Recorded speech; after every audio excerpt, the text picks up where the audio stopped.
Oh, here we are, coming in. Oh, lovely. So this is where we do the singing. This is the booth. Oh, it's really lovely. Every time you say goodbye. I think I'm really happy with that. Bluebell Notes podcast is brought to you courtesy of Long Way Home Productions, the friendly home of recording in Sussex. At your place or ours, together we'll make your music really shine.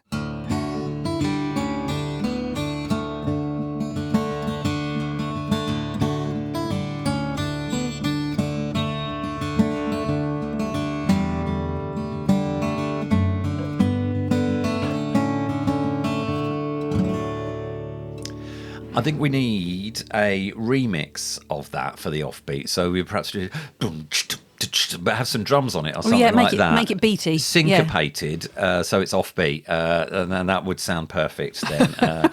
Welcome to Bluebell Notes Offbeat.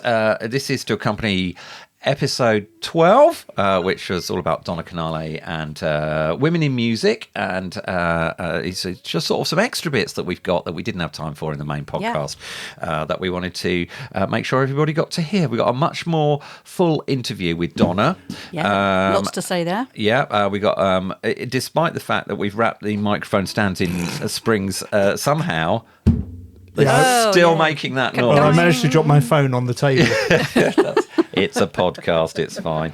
But also we've got a couple of other things as well. We've got an interview that you did with Katie Spencer coming up. It was really interesting talking to her, but the quality isn't that good of the recording because it was a Zoom call. Yeah, you might have to turn up your headphones a little bit, or the interviewing quality is awesome, but absolutely, we sound like Daleks or aliens. It is a little bit low bit rating. Well, considering we've spent so much time on Zoom and Teams and stuff during lockdown, I can't believe I made the rookie error of not doing the switching off the noise cancellation. We went to so much trouble for the live Bluebell Roots things as well, using StreamYard, didn't we? Yeah. And getting people to here's a PDF of how to set up your computer so that we don't get it sounding rubbish. I completely ignored my own advice.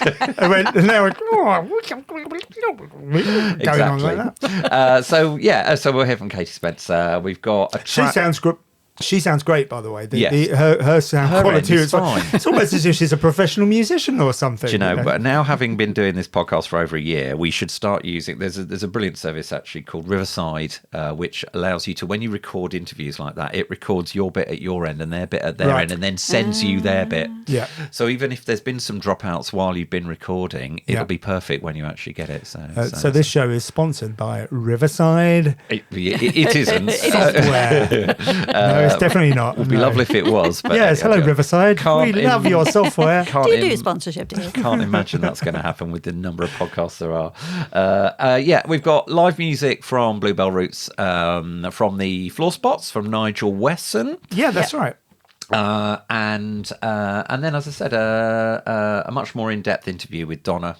We heard sort of the highlights on the main podcast, and then we've got another live track from her to finish the show. Yeah, looking forward to it. Shall we kick off then? Now, tell us about the. Let me do a. It's important that you do these bits. Yeah. Then people know the show's broken up into little bits and pieces. I did ask for some warning about the banjo in the main show. Okay, I'll do. Well, let's do that again. Now we're moving on to the next section. I'm going to play a little bit of banjo before we talk about Katie. Is that better? Is that okay? Yeah, but I really love the way you thumb the button as well. Yeah. It comes across on the spot. I practically mashed it with my fist. I got some new stuff on here as well. Listen. I thought that was literally you doing it. No, that's. Do you really have to bang it that hard though? No, I don't. You're complaining about the noise on the table, and then you're whacking living daylights out your button. Yeah. No, I could probably. I could. Yeah. That works. So I got that, and we've got all of your lovely clarinet ones. I've decided, because I said I should record one. I'm either going to try and do something on ukulele or harmonica. I thought I can actually play a harmonica. Okay. You can. I've heard you play the harmonica. Yeah. That's an entire possibility. The other thing this program is sponsored by is dried mango. So if you hear us going, yes, It's just Sticky us teeth. trying to pick bits of mango out of our teeth while we are doing things.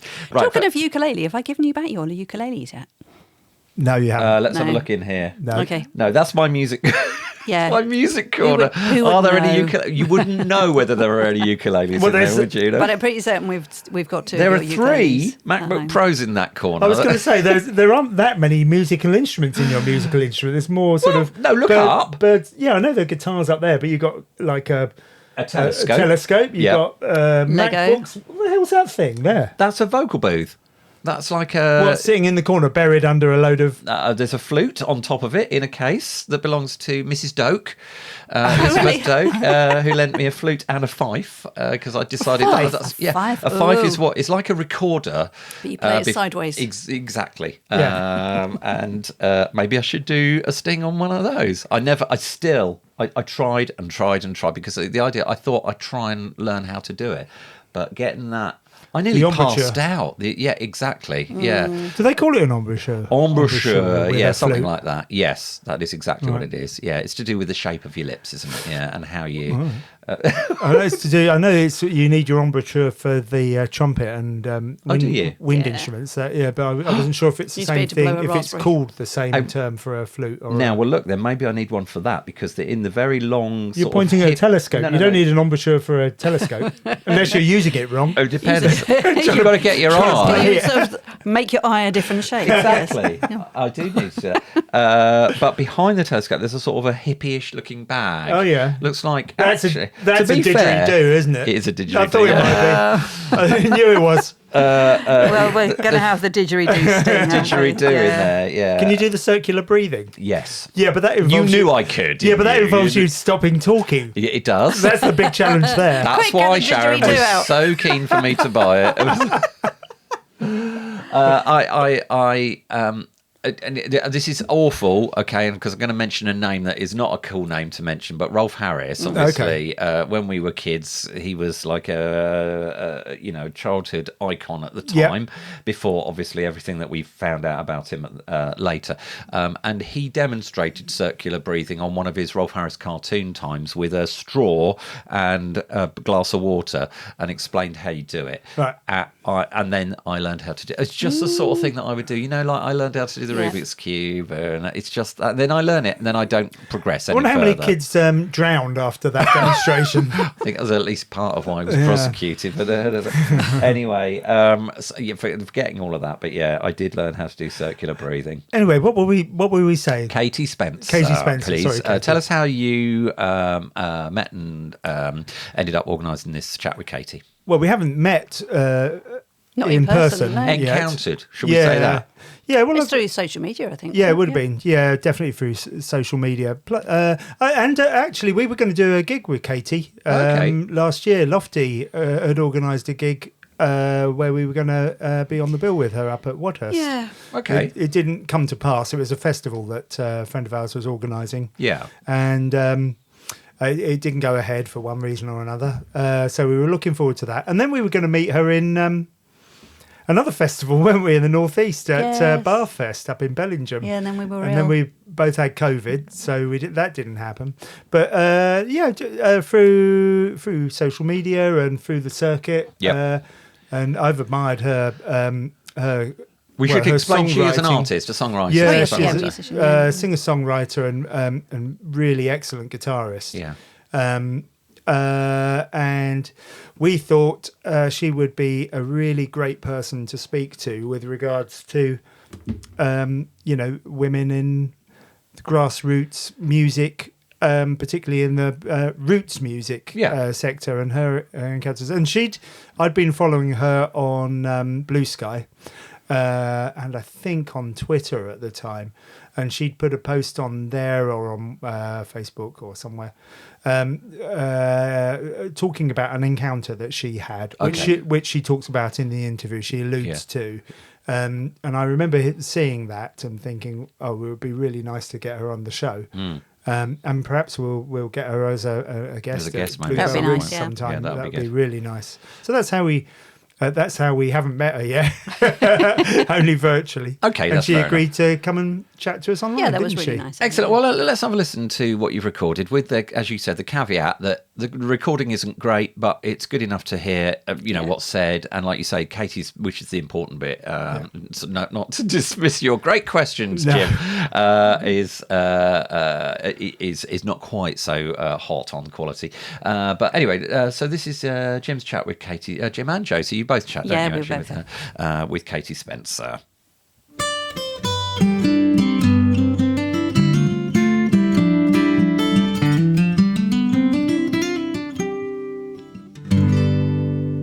I remember, I think it was a few months ago, you wrote a post on Facebook where you spoke about an experience or some experiences that you've had as a sort of as a female performer on the road, I think. Yeah, I mean, thankfully, I'm very happy to say that generally my experience is a good one, but there are sort of the occasional kind of I encounter these occasional experiences where things aren't so good, and I've had too many of those, I think. But on the whole, it's brilliant. But sometimes you get these moments, and it is very frustrating and sometimes quite scary. I remember, a few years ago now, I was playing a folk club, and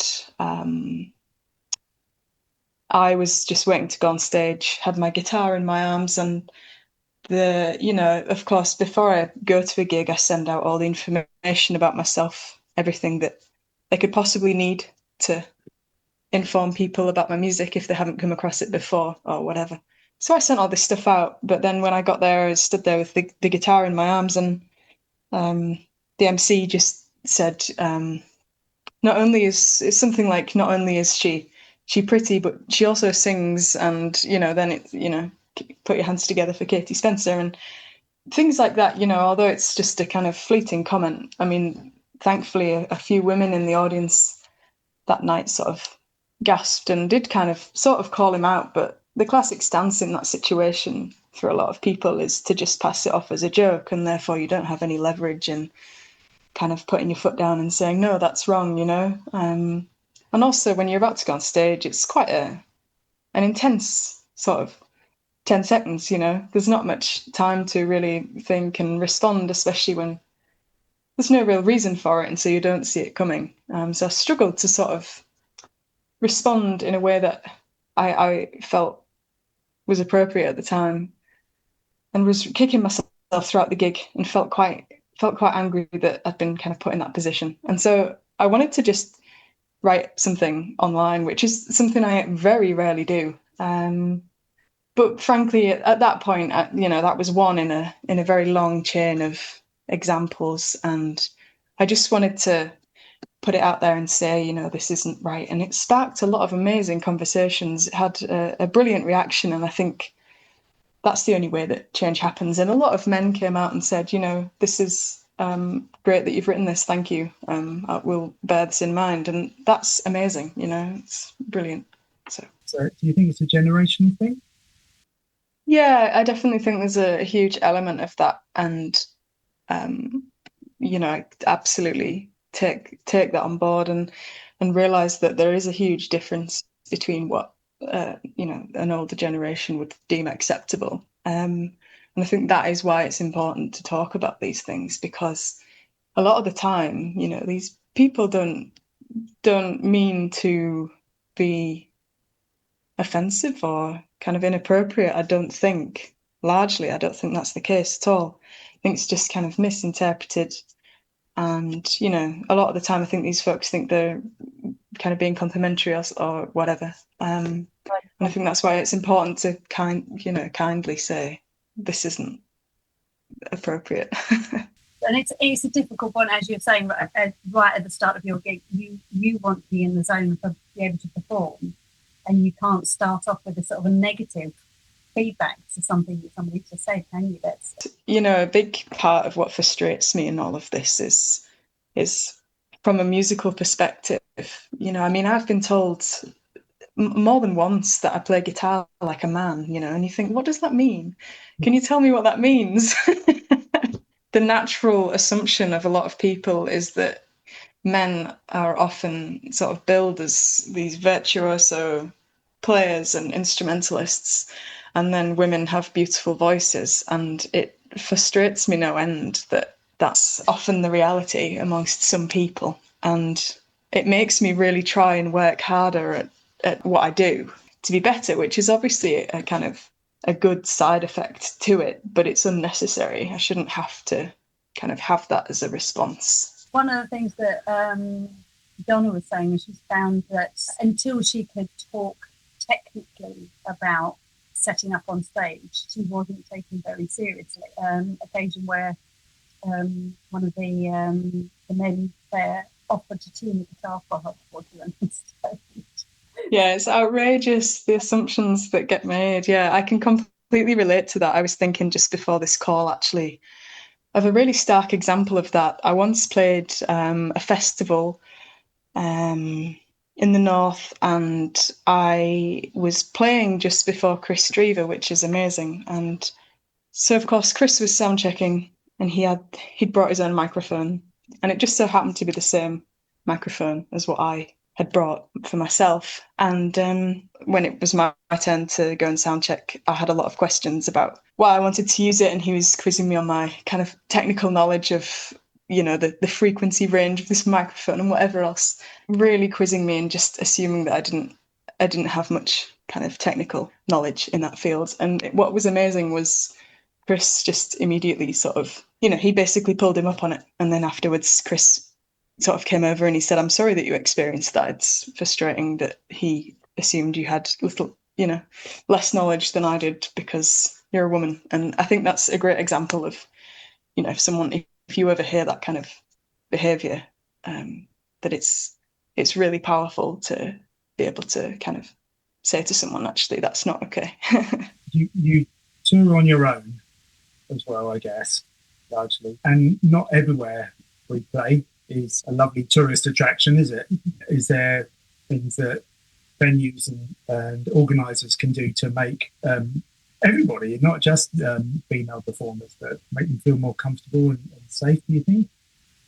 Yeah, for sure. I think being aware of what you're saying and being aware of your actions, how close you are to somebody, you know, physically, and yeah, I have felt unsafe, and often a lot of those moments are when, you know, sometimes people are really kind and they offer to give you a hand, and been quite insistent that they want to help me to sort of take things to my car, and I'm aware that my car's not in a sort of particularly safe kind of public location, and sometimes you just get a feel from somebody, don't you, that this doesn't feel quite right, and sometimes that's quite challenging to have to keep saying no several times, and although that could be a genuine offer of help, I think it's those times when you feel like, well, when I feel like I have to be on guard. I think if somebody just says, "No, I'm okay, thank you, it's okay," then, you know, let them have that moment and let them do it. I think that's one of the things for me as a solo traveller,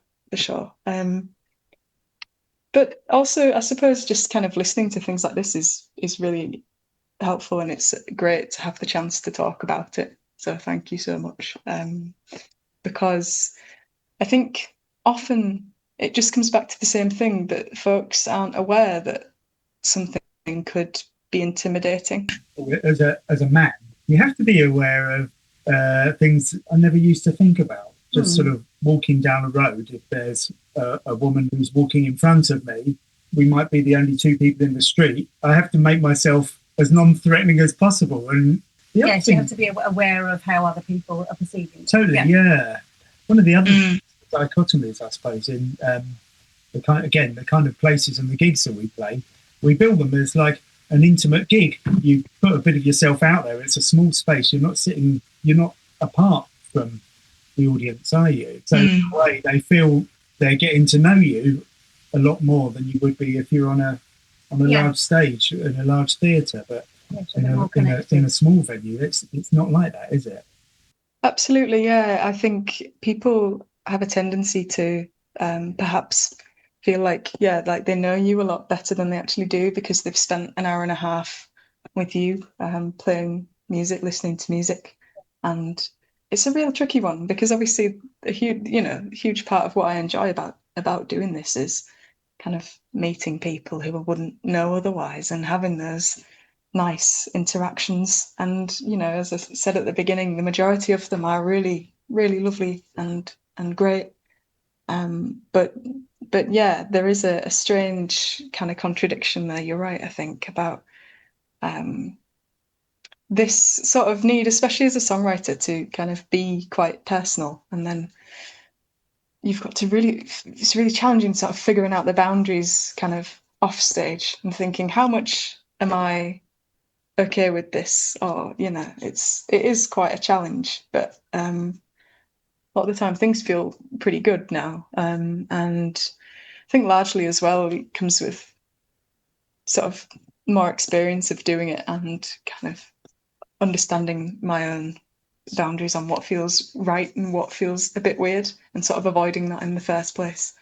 Has there ever been an occasion where you've looked at a potential gig and thought, I don't fancy doing that, because of that situation, rather than that it's too far away or that the dates don't fit? Something that you just felt uncomfortable with? I don't think I've had that reaction with a particular gig, but sometimes as part of the gig, this is a great part too, is, part of the deal for the gig is that you get accommodation for the evening with the folks who run it. And that's often a lot of fun. It's really nice to meet these people, and you feel like, the world feels like a much smaller place when you have all these people everywhere who and you can go and stay with, and it's really nice. But I've sometimes had doubts about that for whatever reason, and kind of not gone for it, because I've had some pretty spooky experiences before. So it's kind of trying to get a good idea of what the situation is before you go into it. So only in that sense, but not for the gig itself. Largely, it's positive. It's positive. You're finding things are hopefully improving. But... Absolutely, yeah, and I think that's thanks to things like this, for sure. Like you said, kind of these days, your experience of sort of being aware of, okay, I'm the only person on this street with this woman, I'll go on the other side of the street. And it's that sort of, that's presumably kind of come out of all of these conversations, and that's really cool.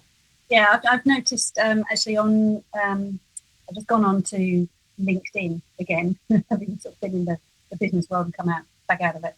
And there seems to be quite a few women in music groups on there, all about sort of supporting each other. But there also seems to be a good support network of women in music. Yeah, it's nice to feel that empowerment between other women and other folks generally. Yeah, for sure. Oh, Katie, thanks so much for your time. Thank you. Thanks for having me. It's great to talk about this stuff. Thank you. Good luck with the rest of your tour, and we look forward to hearing the album. Actually, I haven't heard all of it yet. It comes out in October. Actually, I've released 2 singles from it. What's your next gig? I'm playing a lovely little festival down in Kent called Summer of Love Party, and then I'm playing in Wickham at Wickham Festival this weekend too.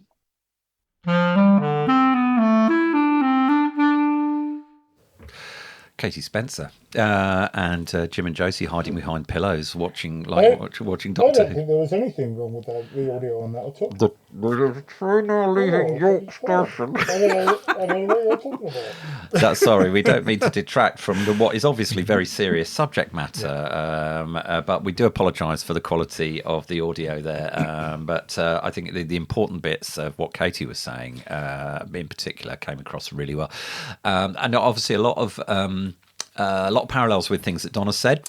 Yeah, and it was great to get the difference between the older experienced artist. I'm sure Donna won't mind me saying that, and a younger artist. The younger artist with Katie's very experienced, I should say, but Donna's got decades of experience. Yeah, I think that's playing in different genres as well. Useful comparison, definitely. So Katie mentioned her album. Yes, coming out. I was just going to look it up myself. Her website is katiespencer.net, and you'll find details. Is that KTIE?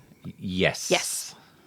And you'll find details of the album on there. And new single, What Love Is. And she's supporting John Smith. She is, on tour as well, which is a great gig. He's lovely. He's brilliant. I've seen him a couple of times. Check out Katie Spencer, as you say, katiespencer.net. And the album is What Love Is. Yeah, What Love Is, and that's on Bandcamp as well. So look up Katie Spencer on Bandcamp. Excellent stuff. Thanks for recording that. That was really good. I think that really complements like the stuff that Donna was saying as well, definitely. So, and if you've got experiences that are similar to what Katie had, or I think particularly the interesting thing there that struck me, because obviously I tend to deal with the sound side of things, is that chat with the chap about the microphone and those kind of things. And I think even when Donna said it, I was very aware that earlier in the evening she'd arrived with an amp and wanted to play through that, and I was super stressed, and all I wanted to do was keep things simple, and so I think I probably questioned about playing through the amp, but not for the reason of you don't know what you're talking about, love. That's sort of, not for that reason. It was more for my stress, and I was suddenly afterwards thinking, hopefully it didn't come across in that way. There is a way, and there is a way of approaching that as well. If you are querying it like you did, we had the experience where an engineer was trying to tell you how to play your cajon. I mean, this was after these interviews. And yes, we went to a festival, and the sound engineer didn't listen to how I said it needed to be mic'd up, the cajon, because I play with the brushes. So it needs to be mic'd at the front. Just went straight ahead, put a mic in the back. Right, okay. And then you don't hear the brushes. Then said afterwards, you need to be playing with your hands. You need to play it properly with your hands. Okay, right. So now get a proper sound. It was obviously an experienced cajon player. Yeah, I hadn't thought of that.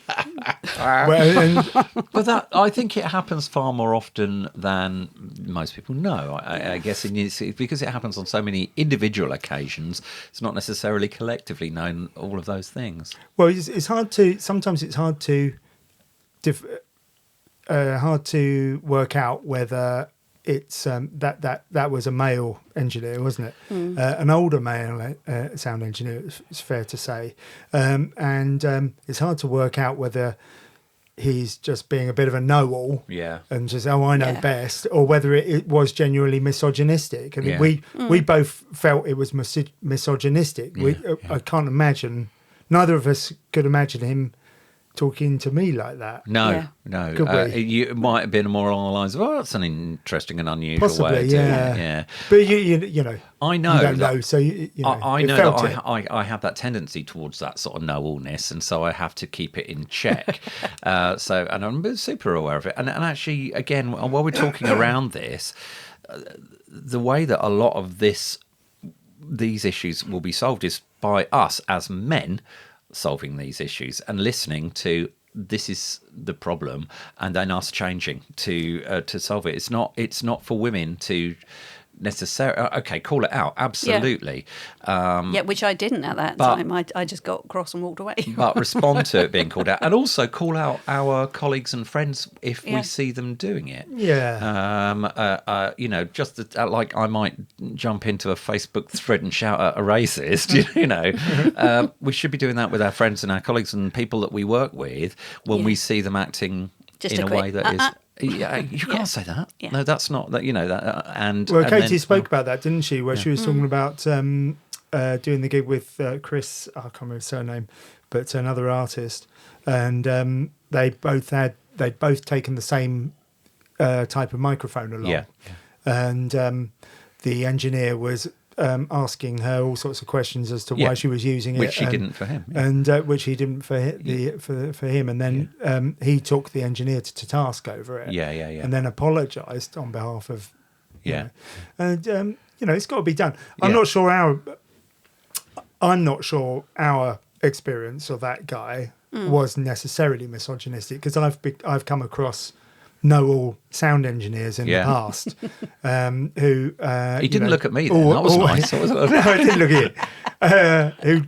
Who do think they know, and they can put your back up and it could be easy to attach, the wrong reasons to that. I do have a But lot of sympathy and respect for sound engineers, actually, not just because we've got one at the table with us. But, You see, that was a festival situation. Yeah, they're where under you're pressure, having aren't different bands, different instruments. You do get musical divas, and you're dealing with a lot of a lot of egos, personalities there, and egos. Yeah. So I do have respect and patience for them. But But equally, a good sound engineer should be a really good. It sounds really stupid, but they should be really good listeners. And I don't mean just to listen to the music, but to listen to what the artist is are wanting. saying. I mean, it's one of the questions that I always, because our setup is fairly simple, and I'm a pretty simple sound engineer.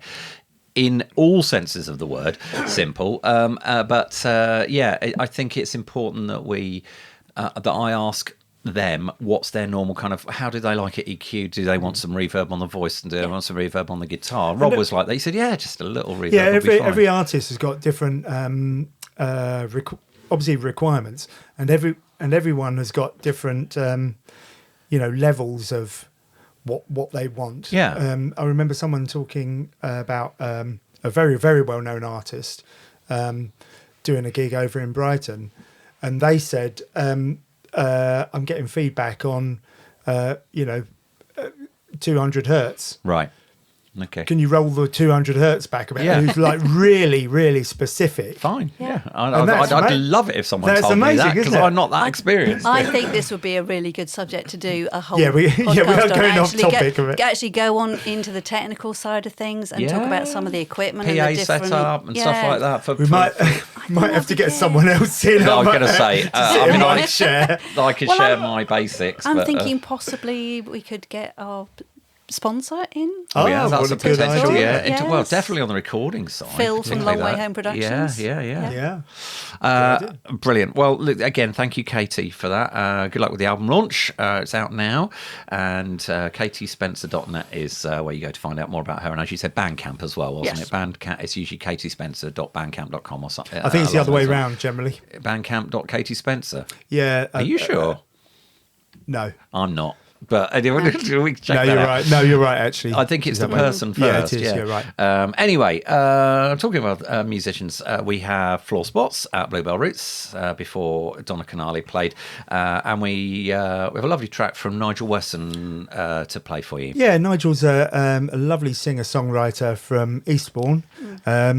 He comes to Bluebell Roots when he can. And it was a delight to see him the show. He plays this lovely song. I think it's called Tell Me a Story, and I love Nigel's voice. He really commits to a song, doesn't he, Nigel? And he's got a lovely baritone, I think. Yeah. It's really nice. And he got the audience singing along as well. Indeed. Yeah, that's always good. This is Nigel Wesson. So I've come up with a song called The Storyteller, and it does have a chorus. So I hope you will join in.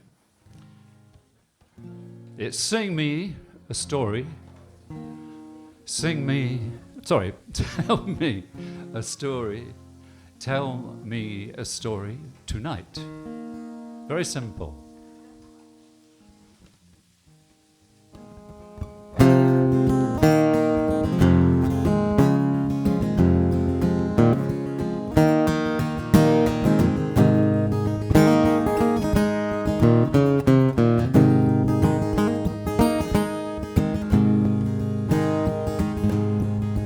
By the fire is sitting the old man as he tilts in his smooth rocking chair. In the glow of the coals gather both young and old to hear him weave words in the air. So tell me a story, tall tales enthrall me. Tell me a story tonight.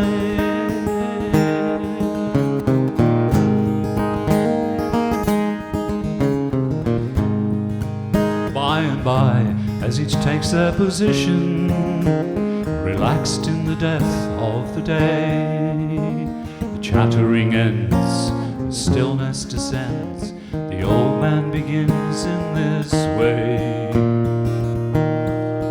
Watch the fire and I'll tell you a story, places and names, as the glimpse, see the characters move in the flames.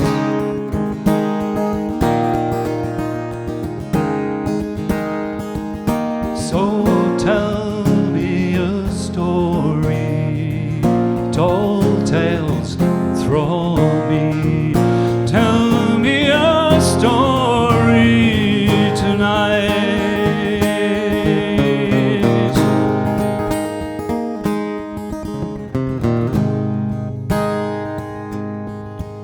Young and old are sitting enchanted to hear the story unfold. This telling once past holds a change from the last, each adding a link to the chain. Though each one but the youngest has heard them, this story is born once again. This telling once past holds a change from the last, each adding a link to the chain. So tell me a story, tall tales enthrall me. Tell me a story again.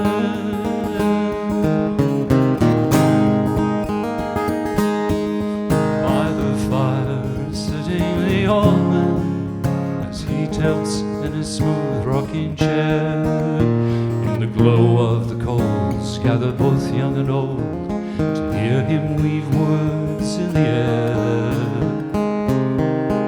So tell me a story, oh, tall tales enthrall me. Tell me a story tonight once more. So tell me a story, tall tales enthrall me.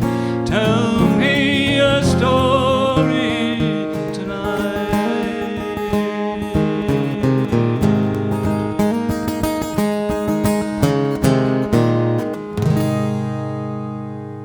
Thank you.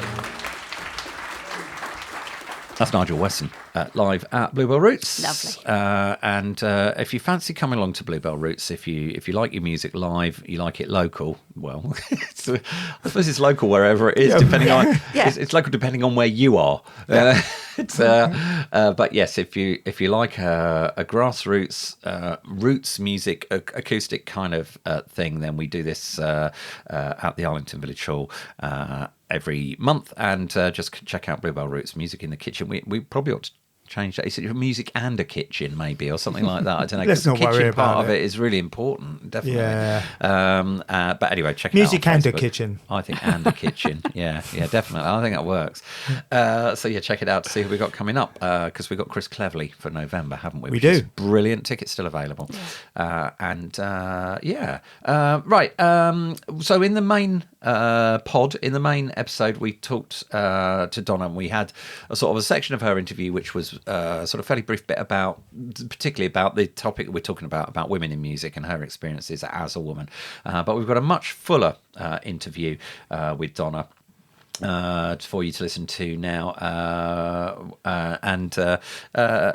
we can talk about that. There's a whole lot of hers there. There was a whole lot of hers. That's right. I think it's kind of your thing, isn't it? You're going like full Mark Radcliffe. It was because I wasn't sure what I was saying. I hadn't planned it out.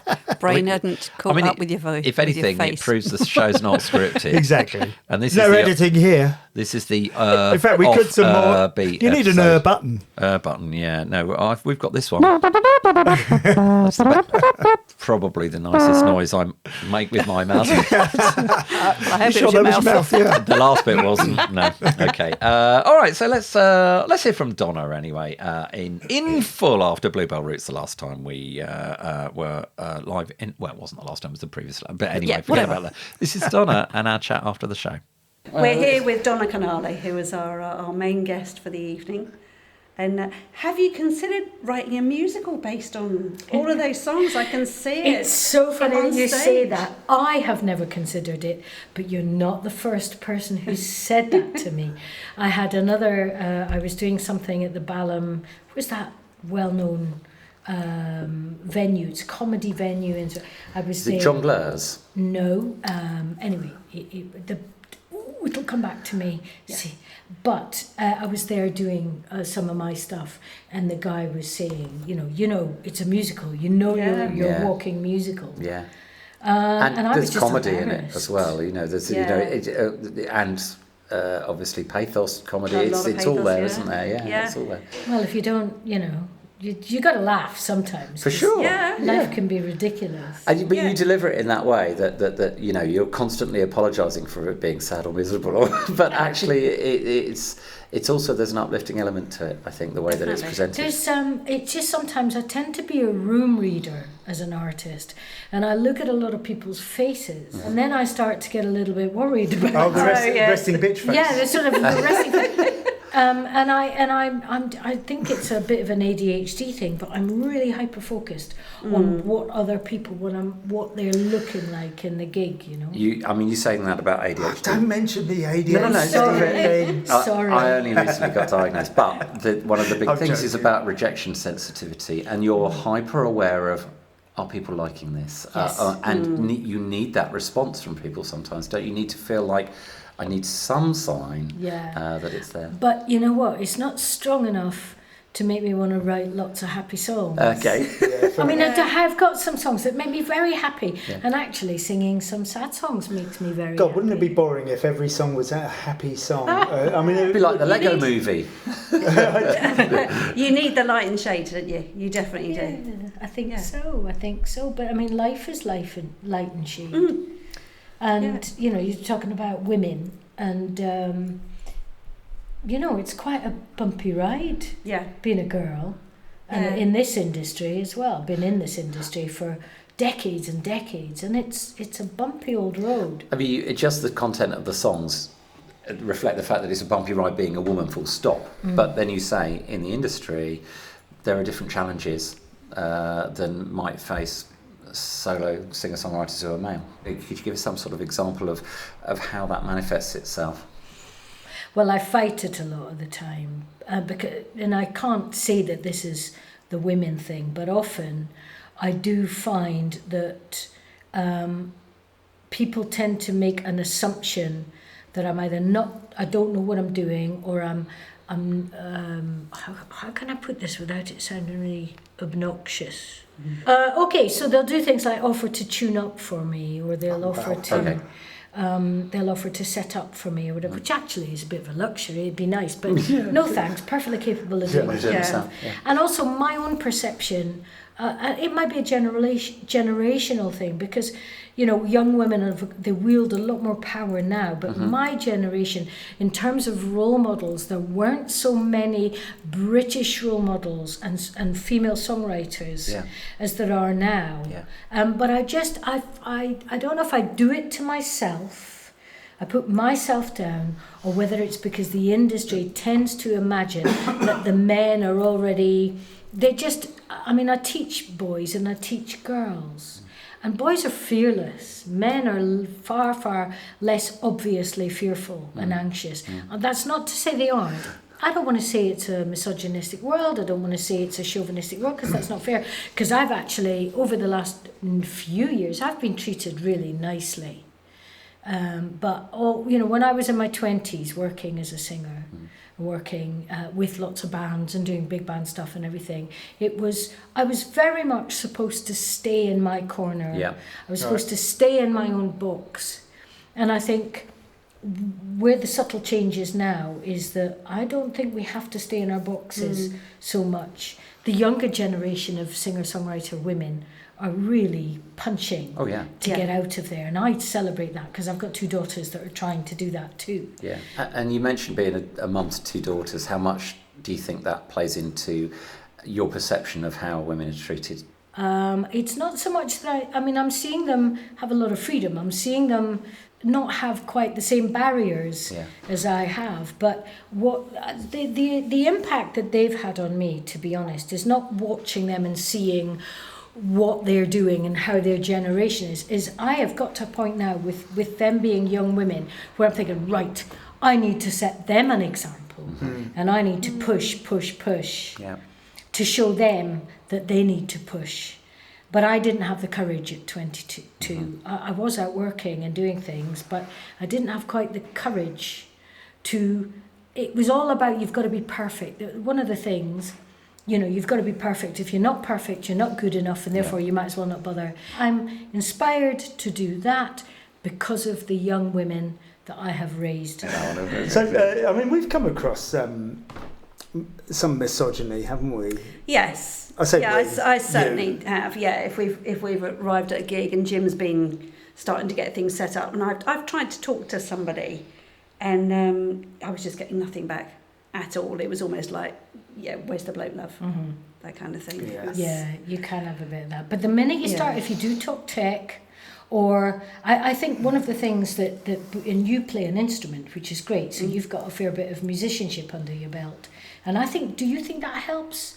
Probably, yes. Because I've always noticed, the minute I start talking about like music, and I know what I'm talking about, I think, don't you find, they can have a subtle effect on how you are perceived. If you make sure you know your tech and you know your music. Yes, I've only recently started doing that because with the clarinet I've got a little pickup in it, and I now know what a jack plug is and what a DI is, but before that I hadn't got a clue. If you can if you can show a little bit of geekery as a woman, Neil, sorry I'm saying this, but if you can be a little bit of a geek, you're going to be taken slightly more seriously. That's in my experience. You mentioned like singing with big bands and stuff. Yeah. Was the songwriting always there at the same time as that, or did that come along later, or was it before? It's sort of run a little bit parallel over the years. I made a decision that I wanted to be in music regardless.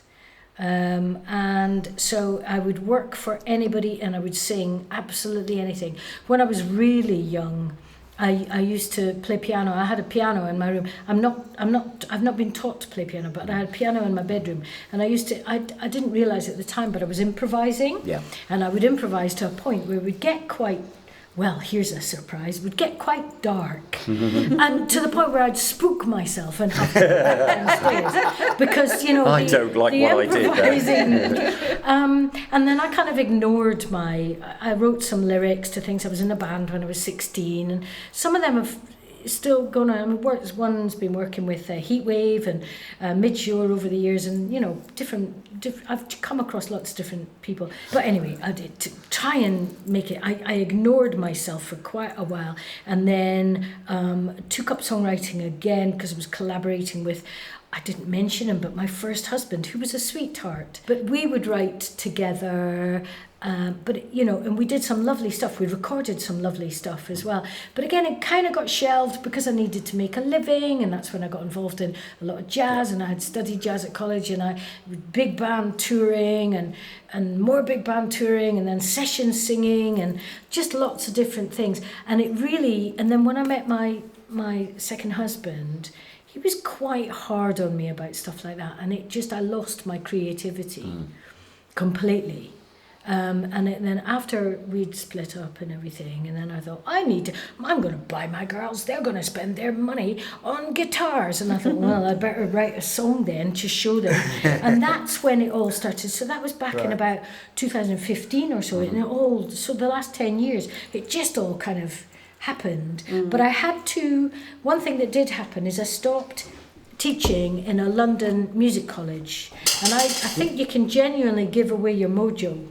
And when I stopped teaching in this particular college, that's when all the songwriting came back. Oh, okay. Because that was like giving away my energy. Okay. And it's quite a selfish pursuit, songwriting, because it involves a lot of sitting around and I would agree with trying things. Yeah. I think you're right, though, in terms of the giving away your mojo, because teaching is essentially a creative process, I think. I know you're imparting knowledge and skills and so on, but actually a lot of your creativity comes out when I taught for 25 years, and I think you're absolutely right. And I think since I stopped teaching, my creativity's gone into different places. And so I think you're right about giving away your mojo, your energy. That's a very important point. I think it does. And it was almost instant. Right. Finished a term, sat around for a week or two and went, I've got songs. Something's got to come out. Yeah. It's a big jazz influence on your writing, isn't it? So one of my songs off my first album, the only album I've got around to recording so far. Which is lovely. We've really enjoyed listening to that. Thank you. Yeah. Well, there's one called When the Sun Goes Down. It's the last one. And I was literally playing it round and round with a cassette. I recorded myself scatting. Yeah. So it was and the deals and the wheels and the comfortable chair. Yeah. And so those scats turned into words. They were already there. That's fascinating. So generally speaking, I don't start with a lyric. I don't even start with a melody. I start with something. It's almost a sound. Yes, Yeah, just a sound. a texture even, and then I improvise. And I think that's what I've got jazz to thank for. Let's bring it forwards to the last couple of years, because you've only been in this part of the country for a short while. And you're sort of a little east of here. A little bit, not much. It's Wee just bit down the along road. the road. How do you find it in Hastings? I wake up every morning and I feel grateful. And it hasn't stopped. Every single day I get up and I think, I am so lucky. It's a music town. But it's not just a music town. It's a town with a lot of spirit. I'm St Leonard's, but just this whole area, there's something magical about it, and I've never experienced so many connections and instant connections and friendships and people just being very friendly, but also being very generous in terms of their spirit. And of course, the main thing is the sea. My relationship with the sea runs very deep. As an Aberdeen lass who grew up with the Italian ice cream on the seafront and all that. Last time we met you over in Hastings, you were talking about becoming a sort of a roving troubadour. Yes. Yes. Is that still a plan? Do you still want to go travelling with I've just given up one job, and because everybody's still got to pay the bills. But, I'm slowly building up, little connections, networks. We've talked about, camper vans and things, and that's still on the agenda. But I just remember when I was about 21, a palmist person, I didn't ask her for this, she grabbed my hand and she says, "Ooh, you'll have a hard life," she said. But you'll get where you want to go by the end of it. And she said, "Oh, and you'll have two girls really close together." Oh, wow. So by that time I pulled my hand away. But then when I was pregnant with the twin girls, and they had twin-to-twin transfusion syndrome, and they were born very early, 32 weeks, and they nearly died. Big difference in size. Yeah. I just thought that it's going to work. They're going to live because that woman told me that I'd have two girls close together. And then, of course, because she said I've had a hard life, and thought, actually, I blooming have. Yeah. But I'll get where I want by the end of it. And I'm thinking, right, here we go. Yeah. So that's what that's all about. So yes, it's my intention. So if anybody's selling a camper van for less than 12k, then it doesn't have to be all singing or dancing. Something you can sleep in overnight. It'd Well, be like your little your caravan micro that you campers take. or your little caravan. Well, we slept in the back of our car the other night. Did you? Yeah, Jim's made a little bed for it, hasn't Really he? tall. How did you manage that? It was all right. It's a long car. Yeah, it's This is an estate estate. car. Vauxhall Astra. Other cars Well, that's are it. available. I don't need a camper van then. I just need a long car. I'm only 5'1". You're not joining us in our Vauxhall Astra. It's not that big. No, because I'm wide, you see. I might be little, but I'm wide, so We've got a roof box. We'd be... Fine. Oh, I'd fit in a roof box. Just put a window in it. So is that the main priority now? The kind of looking to sort of start that, I or think, are you it's thinking? like I've sung so many different things. I've had a couple of pop hits in the charts, which I was the voice of. I wasn't the body, I Right. was the voice. That's interesting. That supposedly doesn't happen anymore, does it? But I think it probably does. And done a lot of things, but I do find myself, even though I'm quite happy to go and sing jazz tunes and collaborate with other people, that's lovely. But I think I'm at that age now where I think, I just want to do what I do on my terms. Now that may or may not work out, but if I'm true and I believe that that's what I'm supposed to be doing, then it will happen. So there's a kind of inevitability to it. I think we'll draw to a close. Donna, thank you so much for sticking around and chatting to us. Well, thank you very much for having me, and it's a pleasure to know you all. That's Donna in full Some really great stuff. It was lovely to talk to her. She's such a lovely person. And really, obviously, puts a lot of thought into what she does in terms of how she sets her playlist, set list, and so on as well. So I hope you enjoyed that. I think we can finish up with another track from Donna. We had the lovely track about her daughters in the main show, but we're going to send you off on your way with another one from Donna. Tune in for the next episode of Bluebell Notes, which it's actually up already. It's the April Moon one, which is includes episode 13, which has gone up just very recently, and then we're going to be doing one featuring Rob Corcoran as well, which was our last live show, and then coming up there'll be another one on Chris Cleverly. So there might be a glut of Bluebell Notes episodes over the next month or so. Who knows? Yeah, you can never have too much Bluebell Notes. I think you're right, absolutely right. But until then, anyway, from me, Neil, cheerio. Me, Jim, toodaloo. And me, Josie, bye.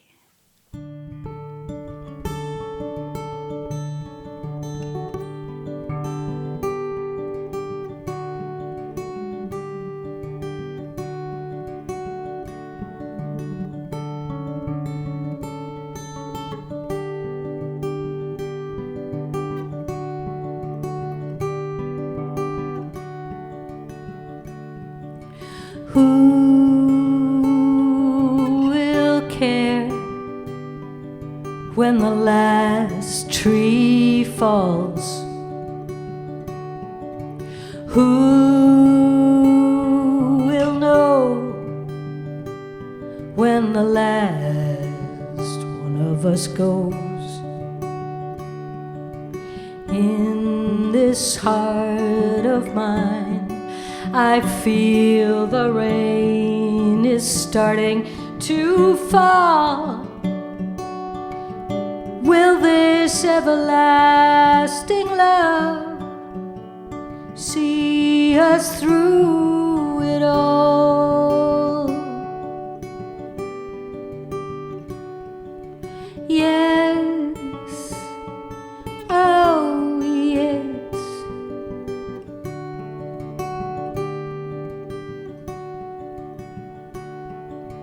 When our skin is worn down to the bone, when there's nothing left, the air is still as stone, I will hold my battered arms up to the sky, and then I will hope that heaven is truly golden, and I will be whole again. I will be whole. I will be whole again.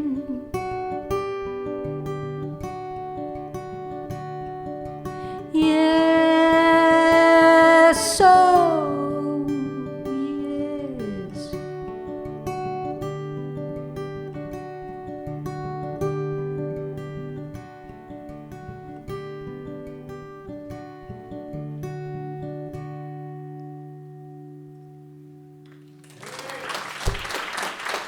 Thank you.